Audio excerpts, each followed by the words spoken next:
میں نے انہیں بتایا کہ دروازہ میں نے نہیں کھولا۔ بہرحال ہم دونوں میاں بیوی نے بات کو زیادہ کریدا نہیں، ہم سمجھ چکے تھے۔ پھر ہوا یوں کہ کچھ دن بعد مجھے خوشخبری ملی کہ میں ماں بننے والی ہوں۔ یہاں سے میرے ساتھ ہونے والے واقعات کچھ بھیانک رخ اختیار کر گئے۔ اس رات میں اور میرے شوہر باہر گھومنے گئے تھے۔ واپس آ کر جب ہم سوئے تو اس رات جو ہوا وہ میرے لیے ناقابل برداشت تھا۔ رات کی نہ جانے کتنے بجے کا وقت تھا جب کمرے کا دروازہ کھلا۔ ایک عورت جو قد میں لمبی اور جسامت میں اچھی خاصی چوڑی تھی، سیاہ لباس میں اندر داخل ہوئی۔ اس کے چہرے پہ بائیں گال پہ کھڈا سا تھا، جیسے کسی وقت میں شدید آگ لگنے سے کھال جھلس گئی ہو۔ اس کے ہاتھ میں کوئی نوکیلی سی چیز تھی، چاقو ٹائپ۔ وہ بیڈ پہ میرے پاس آ کے کھڑی ہو گئی۔ میں اسے دیکھ رہی تھی اور ایسے کہ میرا سارا جسم سن ہو چکا تھا۔ میں صرف اپنی آنکھوں کو حرکت دے سکتی تھی اور آنکھیں پھاڑے اسے دیکھ رہی تھی۔ اس عورت سے بڑی گندی بدبو اٹھ رہی تھی۔ اس نے ہاتھ بڑھا کر وہ نوکیلی چیز میرے دل پر رکھ دی اور پھر اسے چلاتی ہوئی میرے پیٹ تک لے آئی۔ پھر اس نے ہاتھ ہوا میں ایسے اٹھایا جیسے وہ چیز میرے پیٹ میں گھونپ دی گئی۔ جیسے ہی اس کی نوکیلی چیز جو کہ چاقو ٹائپ تھی میرے پیٹ تک آئی، میں نے زوردار چیخ ماری اور اٹھ بیٹھی۔ میں پسینے میں شرابور ہو رہی تھی۔ میری آنکھ اپنی ہی چیخ سے کھلی تھی۔ میرے شوہر بے خبر سو رہے تھے۔ کیا وہ میرا خواب تھا؟ میں نے سوچا، مگر نہیں، یہ میرا خواب نہیں تھا، کیونکہ کمرے کا ادھ کھلا دروازہ جو کہ میں رات کو لاک کر کے سوئی تھی اور کمرے میں پھیلی شدید ناگوار بو اس بات کی گواہی دے رہی تھی کہ جو کچھ ہوا وہ محض خواب نہیں تھا۔ جیسے تیسے رات گزاری۔ صبح رات والے واقعے کا ذکر شوہر سے کیا تو وہ بھی کچھ پریشان ہو گئے۔ کہنے لگے کہ یہ بات تم امی کو بتا دو۔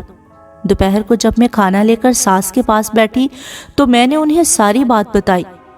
میری ساس نے کہا کہ رات کو میرے پاس آنا، میں دیکھتی ہوں کہ کیا مسئلہ ہے۔ اتنا تو میں بھی جانتی ہوں کہ اس گھر میں رہنے والا جنات کا قبیلہ ایک عرصے سے اس گھر میں رہ رہا ہے اور وہ نقصان پہنچانے والا نہیں۔ یہ میرے لیے نیا انکشاف تھا کہ میری ساس کچھ نہ کچھ عملیات کا علم جانتی تھی، اور اس گھر میں کوئی ایک آدھ جن نہیں بلکہ باقاعدہ جنوں کا پورا قبیلہ رہتا ہے، جن میں ہر عمر کے جنات موجود ہیں، بچے، بوڑھے، جوان، عورتیں اور ان کا سردار بھی۔ خیر میں نے جیسے تیسے دن گزارا۔ رات کو اپنی ساس کے پاس گئی تو وہ پوچھنے لگی کہ تم کل رات کہاں گئی تھی؟ میں نے کہا کہ ہم ریسٹورنٹ گئے تھے اور وہاں سے واپسی پہ ایک فیملی پارک میں چلے گئے تھے۔ کہنے لگی کہ اس فیملی پارک سے ایک خبیث عورت تمہارے پیچھے لگ کر اس گھر میں آ گئی ہے اور اسے تم سے نہیں تمہارے بچے سے غرض ہے، وہ اسے مار کے لے جانا چاہتی ہے۔ یہ سب سن کر میں رونے کو آ گئی۔ وہ کہنے لگی کہ پریشان نہ ہو، جب تک میں ہوں تمہیں کچھ نہیں ہوگا۔ انہوں نے کچھ پڑھائی کر کے میرے اوپر پھونک دی اور کہا کہ ہر وقت اپنے گرد قرآنی آیات کا ورد کر کے حصار باندھ کے رکھا کرو جب تک یہ بچہ اس دنیا میں نہیں آ جاتا، اس کے بعد بھی کوئی بندوبست کر لیں گے۔ خیر میں وہاں سے آ گئی مگر بہت ڈری ہوئی تھی۔ پھر اس کے بعد کچھ نہ ہوا۔ میں ہر وقت آیات کا ورد کرنے لگی۔ یہ تقریباً اس وقت کی بات ہے جب مجھے 8واں مہینہ لگ چکا تھا۔ میں اپنے کمرے سے نکل کر کچن کی طرف جا رہی تھی جب مجھے کسی نے زور سے پیچھے سے دھکا دیا۔ میری بلند ہوتی چیخ اس وقت میرے حلق میں ہی رہ گئی جب میں گرنے کی بجائے آدھی فضا میں معلق ہو کر رہ گئی۔ کسی 2 ہاتھوں نے مجھے تھاما ہوا تھا اور گرنے سے بچا لیا تھا۔ میں وہیں بیٹھ گئی۔ میرے دل کی دھڑکن بے قابو ہو رہی تھی۔ میں گہرے گہرے سانس لینے لگی۔ جب پیچھے سے کسی نے میرے سر پر ہاتھ رکھا، میں نے مڑ کر دیکھنا چاہا مگر میری گردن نہ ہلی۔ بس آواز آئی، فکر نہ کرو بیٹی، ہم تمہاری حفاظت کریں گے۔ اس کے بعد وہ ہاتھ میرے سر سے ہٹا لیا گیا۔ میں نے ایک دم گردن موڑ کر دیکھا مگر وہاں کچھ نہیں تھا۔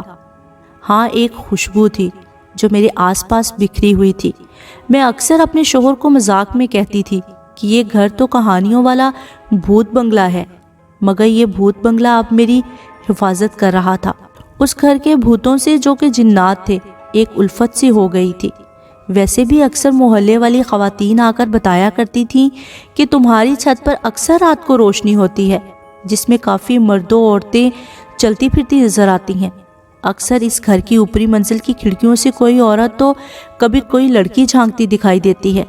یہ باتیں ہمیں اس لیے بتائی جاتی تھی کہ سب جانتے تھے کہ ہم اس گھر میں 3 ہی فرد رہتے ہیں، مگر خیر یہ میرا مسئلہ نہیں تھا۔ میرا مسئلہ تو وہ عورت تھی جو میرا بچہ لے کر جانا چاہتی تھی، اور اس خوف نے میری دن رات کی نیندیں حرام کر رکھی تھی۔ آخرکار میں نے اپنے شوہر سے کہا کہ ہمیں یہ گھر چھوڑ دینا چاہیے۔ یہی بات میں نے اپنی ساس سے بھی کہی۔ پھر انہوں نے جو بات مجھے سمجھائی وہ میری سمجھ میں آ گئی تھی۔ انہوں نے کہا کہ بیٹا، اس گھر کے جنات تو اس عورت سے تمہاری حفاظت کر رہی ہیں۔ اگر تم یہاں سے نکلی تو اس کا مقابلہ نہ میں کر سکتی ہوں نہ تم۔ اس مخلوق کو ان لوگوں کے مقابلے پہ ہی رہنے دو۔ ایسا نہ ہو کہ یہاں سے نکل کر تم اس بچے سے ہاتھ دھو بیٹھو۔ اور اس بات نے مجھے خاموش ہونے پر مجبور کر دیا۔ 9واں مہینہ لگا تو میرے ساتھ عجیب واقعات اور بڑھ گئے۔ خواب میں اکثر وہ عورت دکھنے لگی۔ میں رات کو سوتی تو مجھے جھنجھوڑ کر اٹھا دیتی۔ مجھے گرانے کی کئی بار کوششیں بھی کی گئی، مگر ہر بار بچ جاتی اور اللہ کا شکر ادا کرتی۔ آخرکار ہمارے گھر ایک ننھی سی گڑیا آ گئی، گلابی سی خوبصورت سی گڑیا۔ جس دن وہ پیدا ہوئی میری ساس نے معمول بنا لیا، رات اس پہ پڑھ کر پھونکتی، صبح ہوتے ہی اس پہ پڑھائی کرتی۔ اس طرح میری بچی بڑی ہونے لگی۔ ہم نے اس کا نام نور رکھا۔ نور اکثر لیٹے لیٹے ہنسا کرتی تھی۔ میں نے دھیان نہ دیا، بچے ایسے ہی ہنستے ہیں، اور کبھی کبھی اتنی شدید روتی تھی کہ ہمیں سنبھالنا مشکل ہو جاتا تھا۔ جیسے جیسے بڑی ہوتی گئی اکیلی کھیلتی رہتی تھی، ایسے لگتا تھا جیسے کوئی ہے جس کے ساتھ وہ کھیل رہی ہے۔ بولنے لگی تو توتلے الفاظ میں بتانے لگی، ماما وہ آنٹی گندی ہیں۔ منہ بسوڑتے ہوئے بتاتی، کون سی آنٹی؟ میں جب پوچھتی تو کسی ایک کونے کی طرف اشارہ کر دیتی، وہ آنٹی، اور میرے دیکھنے پہ مجھے کچھ نظر نہ آتا۔ کبھی کہتی کہ میرے دوست مجھے کھیلنے بلا رہی ہیں، اور اٹھ کر چل دیتی۔ سارا دن پورے گھر میں ایسے بھاگتی جیسے بھاگم دوڑی کا کھیل چل رہا ہو، اور خود ہی خود باتیں کرتی جاتی۔ تم نے مجھے دھکا دیا، تم کل آ جانا، میں تم سے ناراض ہوں، تم سب چھپ جاؤ، میں ڈھونڈتی ہوں، میں تمہاری مما سے شکایت کروں گی۔ وہ اس طرح کی باتیں کرتی اکیلے کھڑے ہو کر۔ میری ساس نے مجھے منع کرا ہوا تھا کہ میں نور سے کچھ نہ پوچھوں، ورنہ وہ خوفزدہ ہو جائے گی کہ جو مجھے نظر آ رہا ہے وہ مما کو نظر کیوں نہیں آ رہا۔ اس طرح بچی کے ذہن پر برا اثر پڑ سکتا ہے۔ یقیناً اس گھر میں رہنے والے جنات کے بچے تھے جو اس کے ساتھ کھیلا کرتے تھے، اور نور اس بات سے لا علم تھی۔ نور 4 سال کی ہو چکی تھی۔ ان دنوں میری ساس کی طبیعت بے حد خراب رہنے لگی، اور پھر وہی ہوا جس کا ڈر تھا۔ میری ساس کا انتقال ہو گیا۔ جاتے جاتے وہ مجھے نصیحت کر کے گئی تھیں کہ اس گھر کو نہ چھوڑنا۔ یہاں کے جن پہلے میری وجہ سے تمہاری خبر گیری رکھتے تھے، اب انہیں تم سے اور خاص کر نور سے بہت الفت ہو گئی ہے، وہ اسے نقصان نہیں ہونے دیں گے۔ میری ساس کے انتقال کے بعد کتنے ہی دن تک گھر میں محسوس ہونے والی جنات کی موجودگی بالکل محسوس نہ ہوئی۔ ایسا لگتا تھا جیسے وہ بھی اداس گمسم سے ہو گئے ہیں۔ میں خود بھی بہت اداس ہوتی کہ اب میری نور پر صبح و شام پڑھائی کر کے حصار کھینچنے والا کوئی نہ رہا تھا۔ میں خود ہی آیت الکرسی پڑھ کر دم کر دیا کرتی، مگر ماں تھی نا، ایک خوف تھا جو ہر وقت دامن گیر رہتا۔ عجیب جگہ تھی، کچھ نہیں تھا وہاں، بس آدھے حصے پہ اندھیرا اور آدھے پہ روشنی تھی، سفید روشنی۔ نور ان دونوں کے بیچ میں کھڑی تھی، مطلب نور کا دایاں جسم روشنی میں تھا اور بایاں اندھیرے میں۔ ایک دم ایک زوردار چنگھاڑ بلند ہوئی، اور کسی نے ایک دم بائیں جانب سے پکڑ کر نور کو اندھیرے میں کھینچ لیا۔ اس سے پہلے کہ نور پوری اندھیرے میں گم ہوتی، روشنی کی طرف سے ایک ہاتھ آیا اور نور کا دایاں ہاتھ پکڑ لیا۔ اب حال یہ تھا کہ وہ کبھی اندھیرے کی طرف کھینچی جا رہی تھی، کبھی روشنی کی طرف۔ نور بری طرح مما مما چلا رہی تھی، بچاؤ مما، اور ایک دم میری آنکھ کھل گئی۔ میں پسینے میں بھیگ رہی تھی۔ میں نے نور کی جانب دیکھا، وہ میرے برابر میں سو رہی تھی۔ میں نے گھڑی دیکھی، مغرب کا وقت ہونے والا تھا۔ اوہ میرے اللہ، میں دوپہر کی سوئی اتنا سو گئی آج، عصر کی نماز بھی قضا ہو گئی۔ ابھی بھی میں سوچ ہی رہی تھی کہ ایک دم جھٹکے سے کمرے کا دروازہ کھلا اور جیسے کسی نادیدہ چیز نے نور کا پاؤں پکڑ کر گھسیٹا۔ نور دھڑام سے بیڈ سے کھنچتی ہوئی گر گئی۔ میری چیخیں نکل گئی۔ اس سے پہلے کہ میں نور کو پکڑتی، کسی نے اس کی ٹانگ پکڑ کر کھینچی اور اب وہ زمین پر گھسٹتی ہوئی کمرے سے باہر جا رہی تھی۔ کوئی اسے گھسیٹ رہا تھا اور نور بری طرح چلا رہی تھی۔ میں نور کے پیچھے بھاگی۔ وہ اب صحن میں آ چکی تھی۔ اب حال یہ تھا کہ نور آگے گھسٹتی جا رہی تھی اور روتی جا رہی تھی، اور اس کی ٹانگ ہوا میں معلق تھی اور اس کے پیچھے میں بھاگ رہی تھی۔ پھر ایسے لگا جیسے کسی چیز سے ٹکرا گئی یا کوئی چیز مجھے ماری گئی ہے۔ میں دھڑام سے زمین پر گری۔ میری بند ہوتی آنکھوں نے جو آخری منظر دیکھا، میری نور زمین پر گھسٹتی ہوئی لان میں کھلنے والے دروازے کی طرف جا رہی تھی۔ اس کے بعد میری آنکھوں کے آگے اندھیرا چھا گیا۔ میں بھاگتی جا رہی تھی، بھاگتی ہی جا رہی تھی۔ میرے پیروں میں نوکیلے پتھر چبھ رہے تھے۔ نہ جانے کیسی جگہ تھی، اندھیرے کے سوا کچھ نہیں تھا۔ پیروں سے سیال مادہ بہہ رہا تھا، چکنا چکنا سا، شاید خون تھا، مگر مجھے پرواہ نہیں تھی۔ اس وقت میرے دماغ میں صرف نور سوار تھی۔ نور، نور، ہائے کوئی میری بچی لا دو۔ میں چیختی چلاتی ادھر سے ادھر بھاگ رہی تھی۔ بھاگتے بھاگتے ایک جگہ رک گئی۔ میری نور مجھ سے بہت دور لیٹی ہوئی تھی۔ میں گرتے پڑتے اس کے پاس پہنچی۔ نور، میں نے اسے ہلایا، کوئی حرکت نہ ہوئی۔ نور، میں نے ناک کے پاس ہاتھ لے جا کر سانس چیک کی، سانس بند تھی۔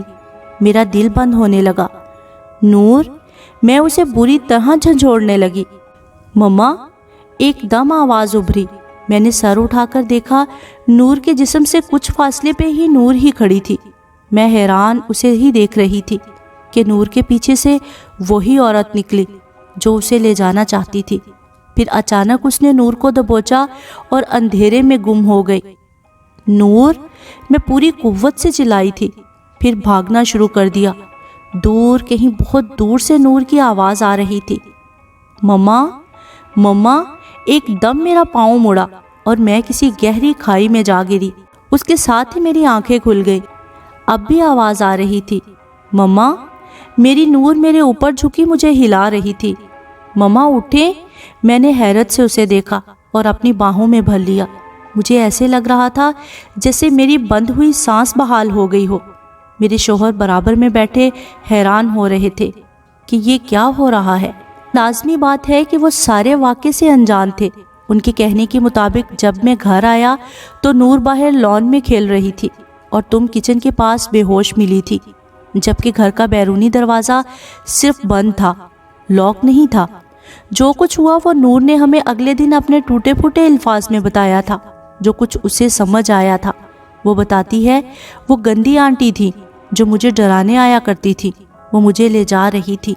تب وہ انکل آئے تھے جو اوپر والے گھر میں رہتے ہیں۔ پھر وہاں لڑائی ہوئی تھی، پھر اس گندی آنٹی کو آگ لگ گئی تھی۔ انکل نے مجھے پیار کرا تھا اور کہا تھا کہ مما سے کہہ دینا کہ وہ عورت مر گئی ہے۔ مما، مما، یہ مرنا کیا ہوتا ہے؟ نور بات بتانے کے بعد مجھ سے پوچھ رہی تھی۔ بیٹا، جو مر جاتا ہے وہ کبھی واپس نہیں آتا۔ نور کو جواب دیتے ہوئے میرے اپنے اندر سکون اتر گیا تھا، یہ جان کر کہ وہ مر گئی تھی۔ میرے شوہر بھی اس سارے واقعے پہ حیران تھے۔ ہم نے اللہ کا شکر ادا کیا اور اگلے 2-3 دن میں نے بہت سارا میٹھا اور کھانا بنا کر اوپری منزل پر رکھ دیا تھا۔ یہ ہماری طرف سے شکریہ تھا جسے انہوں نے قبول کر لیا تھا۔ آج بھی محلے کی عورتیں بتاتی ہیں کہ تمہارے گھر کی اوپری منزل میں راتوں کو لوگ دکھائی دیتے ہیں۔ یہ بھوت بنگلہ ہے، اسے چھوڑ دو۔ مگر میں اس بھوت بنگلے کو کبھی نہیں چھوڑوں گی، کیونکہ مجھے اور میرے شوہر اور بیٹی کو اس بھوت بنگلے سے اور یہاں کے بھوتوں سے بے حد پیار ہے۔